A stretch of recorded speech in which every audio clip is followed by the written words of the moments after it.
Армысыздар, қадірлі көрермен, эфирде тіл алтын тамыр бағдарламасы. Студиямыздың бүгінгі қонағы тілші, ғалым, лингвист, саясаттанушы Дос Көшім ағамыз.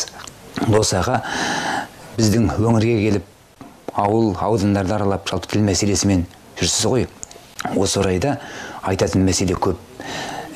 Менің жалпы біздің ойымызда бұл мемлекеттік тіліміз қасиетті, мысалға жер дейміз, ауа, су, өзен, отанымыз. Бұл енді көзге көрініп, иісіден білінетін біздің қазына байлығымыз болса, тіл олай көрінбейді, білінбейді, бірақ осылардың бәрін ұстап тұрған. Адамды адам қылатын, қазақ қылатын, мемлекет қылатын басты рухымыз ғой. Бірақ енді тәуелсіздігіміздің қайтып оралғанына 30 жыл болса да, тіліміздің әлі көшінің түзелмей, қисаюы, жүре бара түзелетін көштің әлі түзелмеуі бізді қынжылтады, ойлантады. Әлі күнге алыс аудандарымызда аралас мектептердің болуы күллі қара көз оқыса да, соған 30-40 қазақ мұғалімі саяқ береді. 300 деген қазақ баласы білім алады орысша. Бәрі ойлантады. Біздің мемлекетіміз ол болашақ. Біздің тілімізді алмайтын безбүйректер дайындап жатырмыз ба? Неге өзінің мемлекеттік тілінде білім алмасқа? Неге жалтаңдаймыз деген мәселелер туындай береді. Оның үстіне жер су атауларын ономастика мәселесінде бірсыпыра жақсы жұмыстар жасалып жатыр. Бірақ әлі күнге жаңағы жұрттың, елдің пікірін тыңдаймыз деп, бір-екі адамның қарсы болуына сай жаңағы жұмыстар жүрмей қалады, тоқтап қала береді. Осындай түйткілді мәселелер көп. Осы мәселелермен сіз етене таныссыз ғой, үнемі ат үстінде жүресіз. Осы орайда бір ақтарылсақ. Енді сенің сұрағың тым кең көлемде қамтиды екен, сондықтан мен қысқа жауап беруге тырысамын. Біріншіден, жаңа қазақ тілінің әлі күнге дейін жүзеге аспай келе жатқанының мен ойымша бір 3-4 нақты себептері бар. Ең бірінші себеп орыс тілді азаматтардың, бұрынғы кеңес үкіметінде әлі күнге дейін аңсап отқан азаматтардың іштей қатты қарсылығы. Олар ашық айтпайды, біз қазақ тіліне қарсымыз деп, бірақ неше түрлі сылтауларменен 30 жыл бойы әлі күнге дейін келе жатыр. Олар қабылдағысы келмейді. Оның да себебі бар. Әр уақыттарда бірінші орында болып қалған империялық түрде келген, қазақтар екінші орын болып жүрген қаралардың, өзімізден төмендердің тілін үйренеміз бе деген сияқты ұлы державиялық шовинистік көзқарастар қалды көп жерде, өкінішке орай. Бәрі деп айтпай-ақ қояйын, ол қалды. Сондықтан қазақ тілін үйренгісі де келмейді, қазақ тілін қолданғысы келмейді. Бұл кәдімгі қолдана алады, үйрене алады, бірақ бармайды ол жаққа. Бұл қырсықтық дейміз бе, қарсылық дейміз бе, бұл бір топ. Екінші топ қазақтардың өзі әйтеуір бір өзінен өзі келеді ғой. Жайлап бірдеме қылармыз. Әйтпесе, ойбай барлық жерде орыс тілінде сөйлеп жатыр ғой, баламызды орыс мектебіне барамыз. Осы өзіміздің мемлекетімізді құрдық қой. Бұл мемлекеттің негізгі тірегі мемлекеттік тіл ғой. Ертең балдарымыз далада қалмай ма? Қазақ тілі ертең талап етіле бастайды.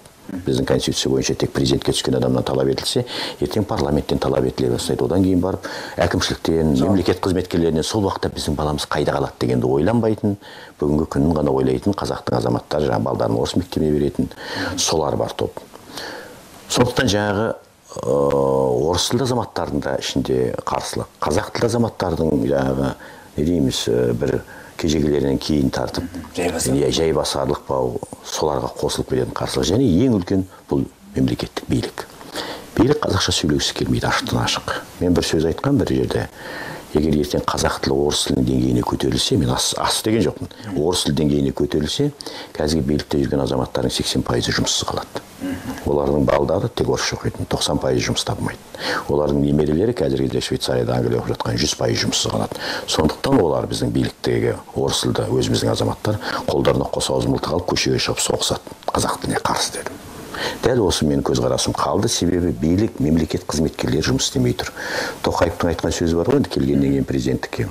Мемлекеттік қызметкерлердің мемлекеттік тілде сөйлемеу анахронизмге айналу керек деді. Оның алдындағы елбасымыз да тамаша сөздер айтты. 100 қазақ отырған жерде 5 орыс болса, біз орысша сөйлейміз, біз сорлы халықпыз ғой деді ассамблеяда. Мен қарсы қарап отырып, тыңдап отырмын. Мен ананың сөзін естігенде құшақтап сүйгім келді. Осыдан 4-5 жыл бұрын айтты, үкімет пен парламент қазақша сөйлеу керек деді. Сол уақытта мен жаздым. Президенттер, айтпаңдаршы. Сендердің қолдарыңда жарлық бар. Сіздер заң шығарасыздар, заңға кіргізіңдерші. Бізде заңға кіргізбейді, тек айтады, жақсы көрінеді басшылары. Сондықтан мемлекеттік билік қазақша сөйлеуге ынтасы жоқ. Өйткені өздерінің көбісі білмейді. Білетіндер орысша сөйлеген оларға орысша айтқанда комфортно, ыңғайлы. Мен талай осы облыстың басшыларымен кездестім де, орысша баяндама жасайды, мен сол отырыста қазақша баяндама жасаймын, түсте тамақ ішіп отқанда қараймын, қазақша бірімен бірі әңгімелесіп отыр. Мен ағалар жаңа неге қазақша баяндама жасадыңдар десек, бізге комфортно, бізге оңай дейді да орысша баяндама жасаған. Ей, болашақты ойламайсыңдар ма, сендерге қарап тұр ғой, қазақ мемлекеті, қазақ тілі қалай болып жатыр деп, ал сіз өздеріңіздің оңайыңызды ойлайсыз, комфортно ойлайсыз деген сияқты. Сондықтан осындай 3-4 себептермен байланысты. Енді жаңағы ономастика мәселесіне келейік. Көше атаулары, елді мекен атауларына байланысты. Мен соған бола келіп, қазір бірнеше жаңағы кездесулер өткізіп, өз көзіммен көрдім бұл жақтағы жағдайды. Мен бірінші айтайын дегенім, кезіндегі біздердің көтерген мәселеміз жағы осы орыс тілді атауларды, әйтпесе ескірген атауларды ауыстырамыз дегенді қазір аудан басшыларының өздері қолдарына алып жатыр. Жарыса алып жатыр, ең қызығы. Соңғы 2 жылдың ішінде мен мұны байқамап едім, бұл жолы байқадым. Бұл жақсы нәрсе. Өйткені төмендегі халықтың, қазақ халқының көтерген мәселесін биліктің, жергілікті атқарушы биліктің қолдауы, әйтпесе өздері қолына алу, ол өте тамаша. Маған кімнің алғанын қажеті жоқ, ол маған жүзеге асқаны керек. Бірақ осы жерде сәл-пәл осы артық кету бар сияқты. Бұлар әрқайсысымен сөйлесіп, жайлап, демократиялық тұрғыдан көрі бүйтіп, әйтеуір тезірек мынаның атын ауыстыра салу деген сияқты. Одан кейін ана жақта бір әділетсіз ауыстырылды, мынандай нәрсе жасалған жоқ, жариялық болған жоқ деген сияқты қарсылыққа өздері келіседі. Сондықтан осыған абай болу керек.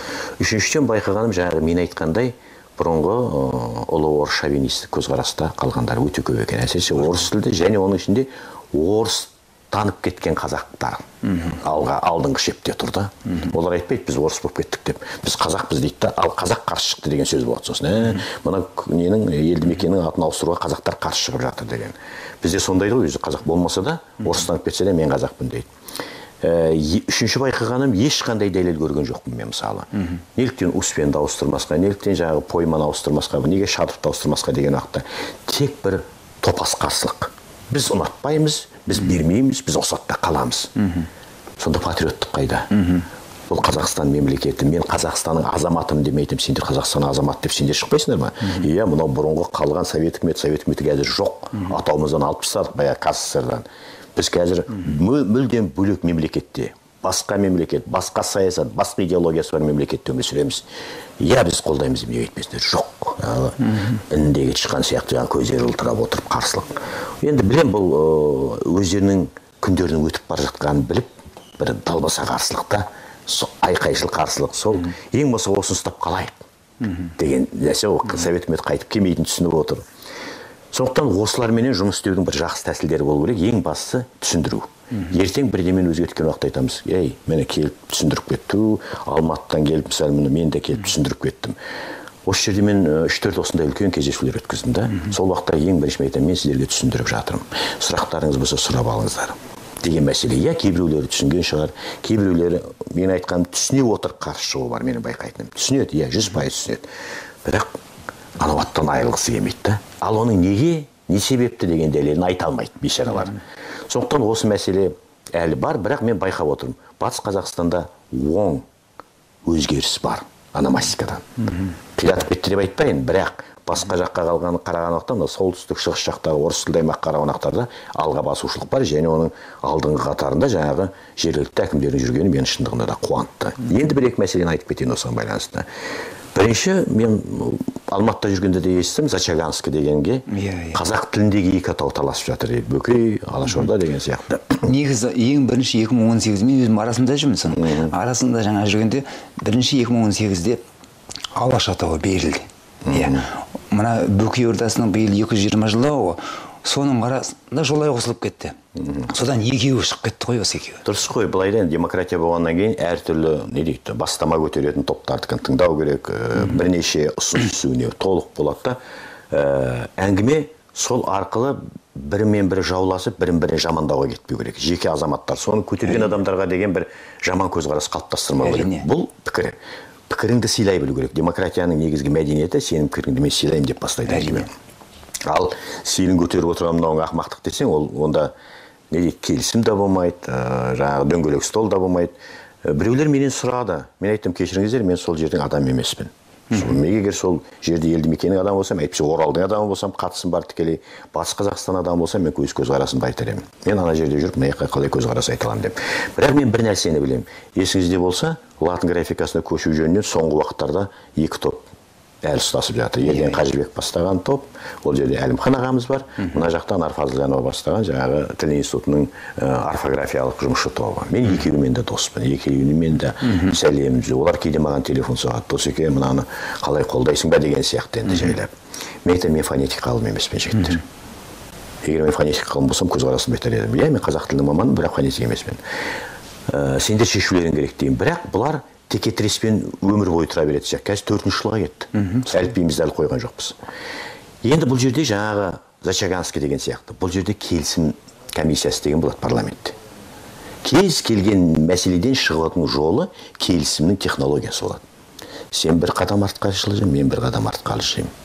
Сен өзіңнің айтқан дәлеліңді келтір, мен дәлелімді келтірем, сол дәлелдің қайсысы басым, соны бақылайтын, не болмаса соған шешуші болатын би сияқты белгілі топ бар. Білмеймін, мәслихат па сіздерде, жоғалды аномасия комиссияның мүшелері ме, сіздердің міндеттеріңіз соған дәлелдеріңізді беру. Негіздемеші соға, обоснование орысша айтқан жақта.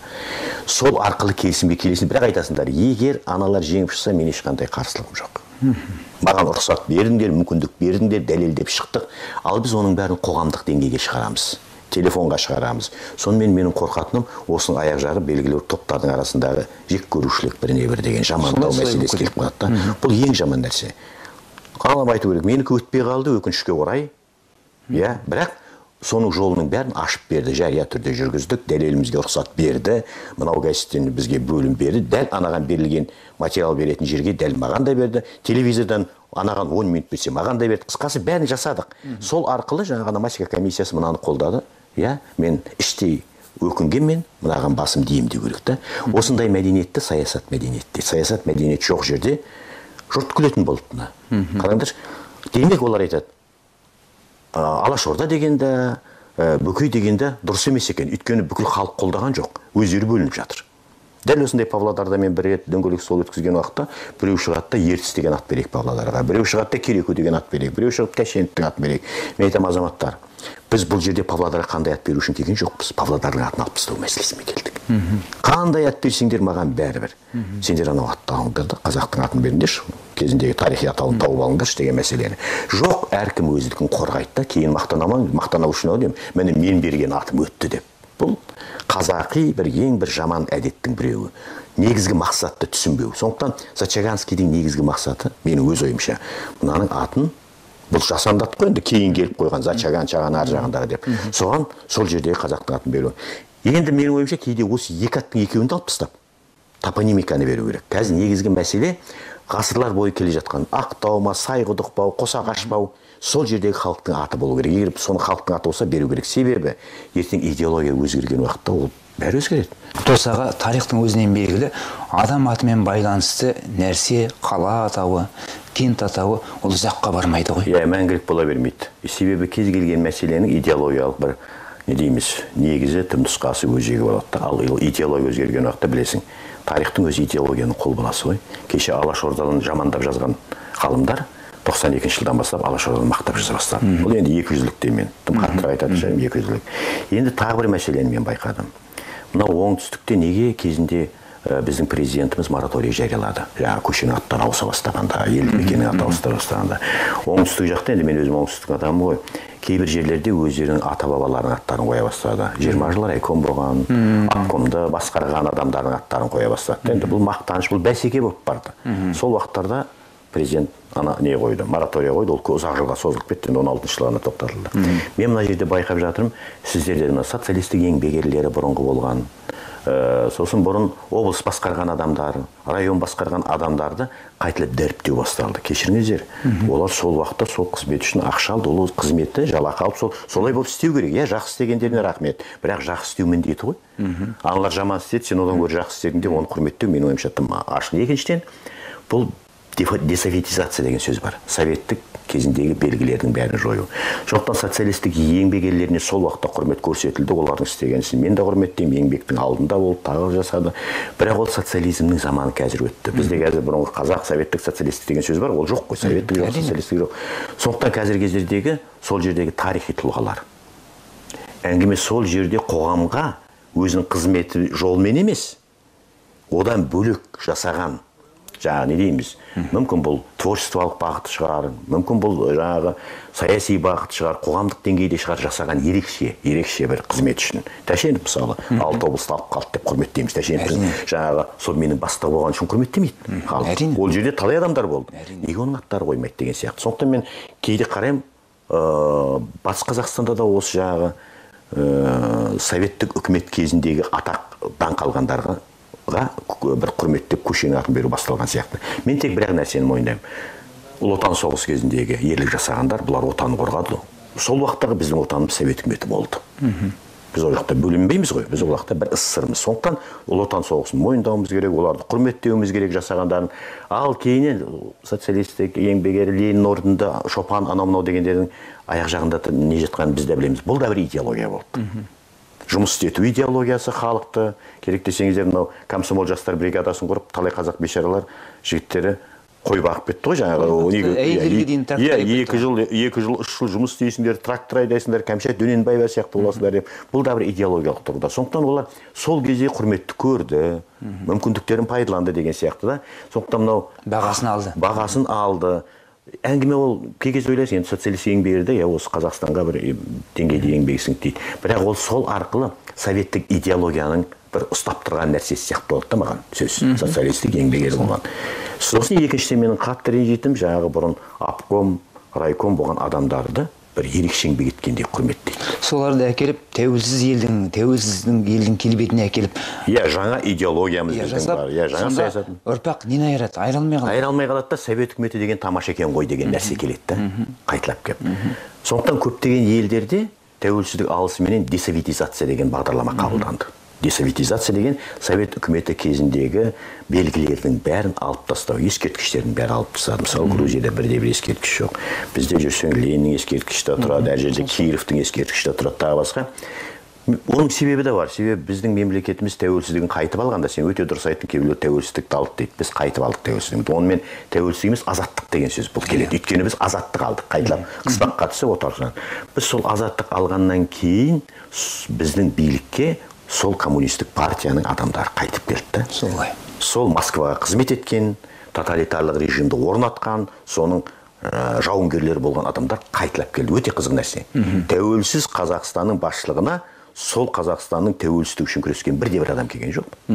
Оның орнына бұрынғы партияның адамдары қайтып келді. Сондықтан олар советтік деген мәселе олардың өзінің анасы сияқты. Сондай көзқараспен ана сақтап қалғысы келеді.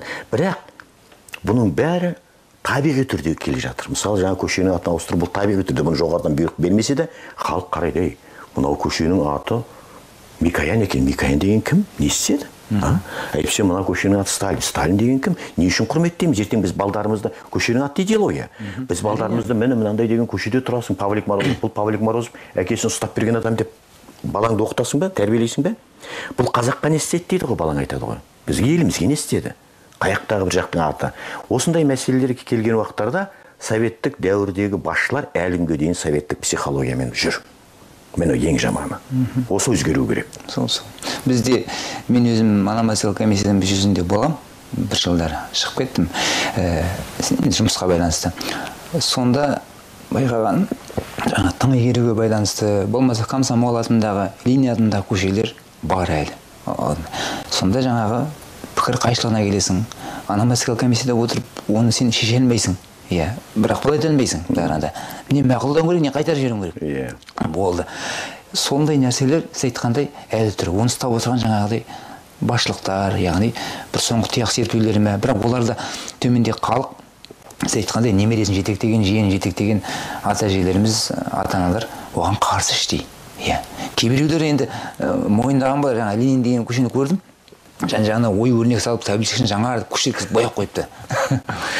Сосын тағы бір, мына осы 6-7 ауданды араладым ғой. Мен барлық жерде музейге шақырады, барған қонаққа ауданның музейін көрсетеді. Басқа жерлерде де Қазақстан тек Орал емес.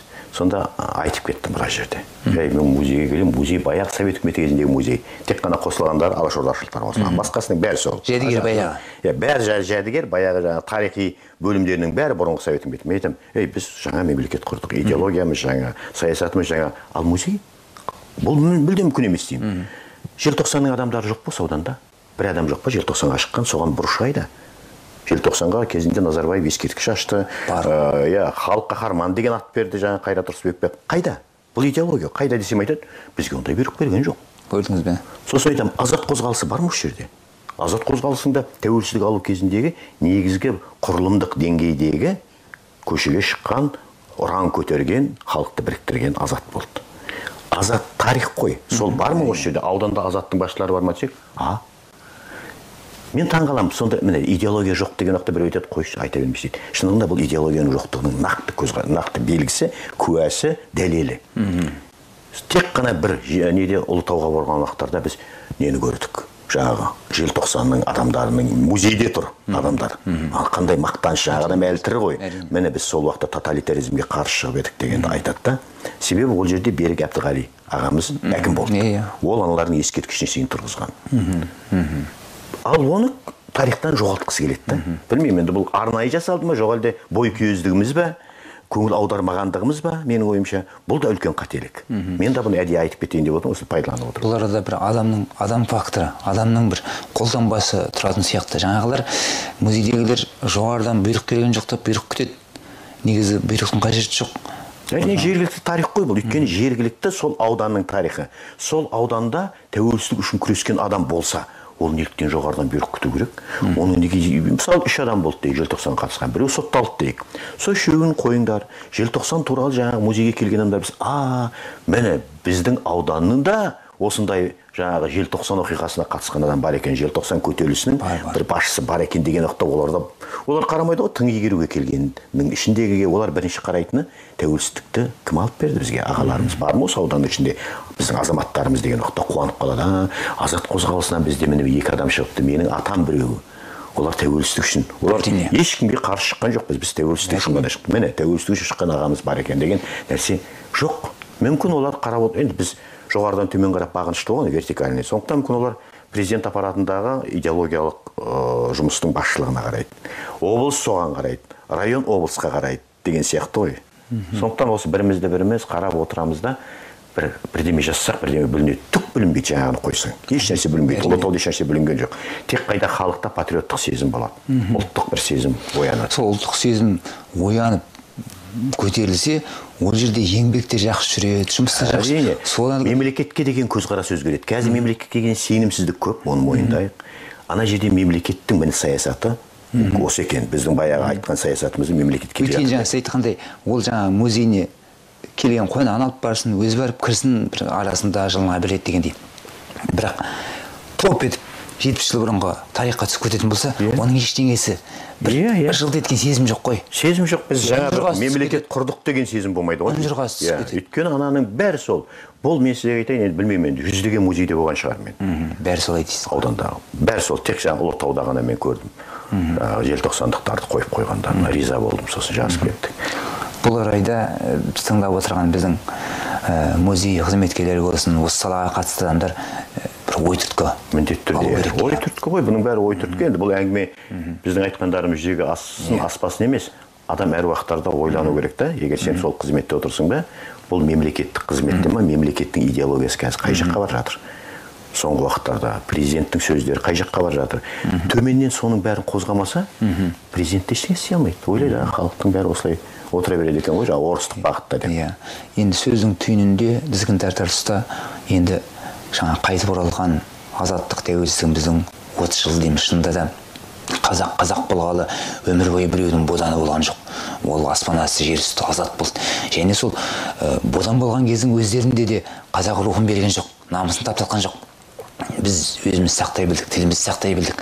Бірақ енді айырып қала жаздағандай деңгейге күйге түстік.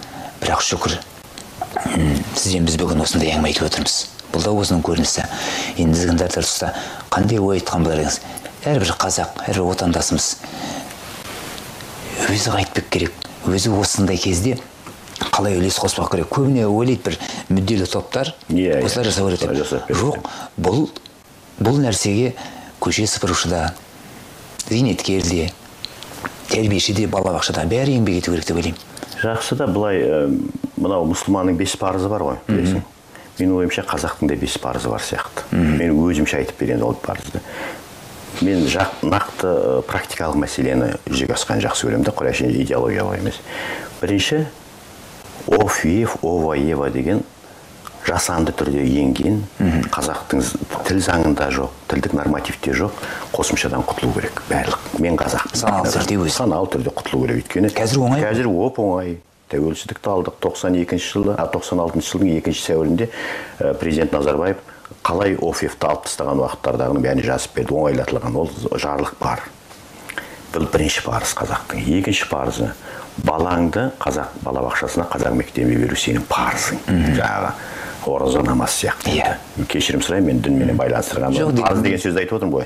Бұл парыз дегеніміз енді бұл міндеттен де жоғары парыз деген түсінген адамға. Үшінші, өзіңнің дініңді құрметтей білуің керек. Я ұстама өзің үшін, бірақ өзіңнің мұсылман дініңді құрметтей біл. Үшінші мәселе, жүрген жеріңде, қызметіңде тек қазақ тілін пайдалан. Анау бастығың бір ауыз білмесе де оның проблемасы. Сен бастығың соқыр болса екі көзің қысып жүр емес. Сен өзіңнің мемлекеттің тілін, мемлекеттің тіл есебінде заң түрдегі нәрсені пайдалан, кез келген жерде. Кафеде, дүкенде, қызмет көрсететін жерлердің бәрінде, және жазғанда тек қана қазақ тілінде жаз. Бұл әрине үлкен қиыншылыққа тап келесің, бірақ бұл парызың. Ең соңғы 5-ші парызың, ұлттық мәселе көтерілген уақытта, ең болмаса соны көтерген азаматтардың қасында бол. Көптің бірі болып үлесіңді қос. Сонда сен айтасың, мен азаматпын, мен осы мәселеге үнімді қостым. Туыстап алға шықпай-ақ қой. Туыстап алға шығатын жаңа қайраткерлер бар шығар, азаматтық қоғам белсенділері бар шығар, бірақ сен қазақтық мәселе келген уақытта сен соның қасында тұрмасаң, сен қазақ емессің. Міне осы мен 5 мәселе. Алыста болсаң, ниеттес бол. Жазып бер, анау не дейміз, әлеуметтік желіде айт, үн қос. Міне осы 5 қана парыз. Бұл қазақтың парызы деп мен өзімше айтамын, шартты түрде. Бұл менің көзқарасымдағы парыздар. Осы мәселені ұмытпауымыз керек та. Көп рахмет. Уақыт деген сыныптай сырғып өте шықты ғой. Олай болса, біздің бүгінгі бағдарлама тәмам. Көріскенше күн нұрлы. Ойымыз ұшқыр, рухымыз асқақ болсын.